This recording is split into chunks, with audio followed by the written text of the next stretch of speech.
मो परिचय है मु पणिदासी मृत्युंजय महापात्र।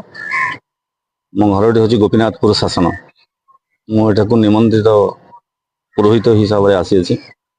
ये अनुष्ठान दीर्घ 40 वर्षर अनुष्ठान। ये कार्तिकेश्वर कृपार ये अनुष्ठान उत्तरोत्तर उन्नति कामना करुच्ची। मोर जो कार्तिकेश्वर मत्स्य व्यवसायी संघ अच्छा जो भक्त मान सहयोग अनेक उद्युक्त ये अनुष्ठान बहुत आगु को चली सुचारू रूप चलुअछि। आमर पौराणिक हिसाब से आम कहवा गले जितेबले देवासुर संग्राम होता जितेबले तारकासुर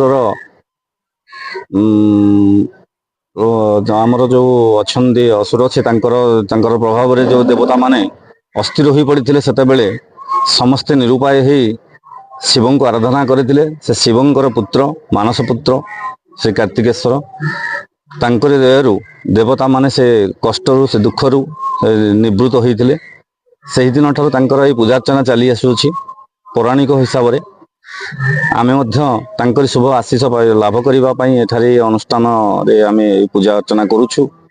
एठी आमर कार्तिकेश्वर पाखरे 5 दिनात्मक ये यज्ञोत्सव चलुची।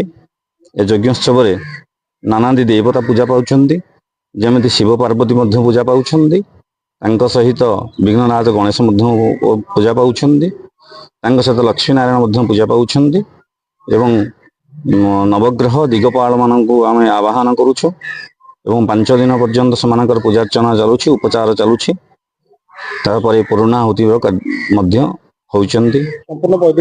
संपूर्ण वैदिक रीति अनुष्ठान ये कार्यक्रम चलुछि।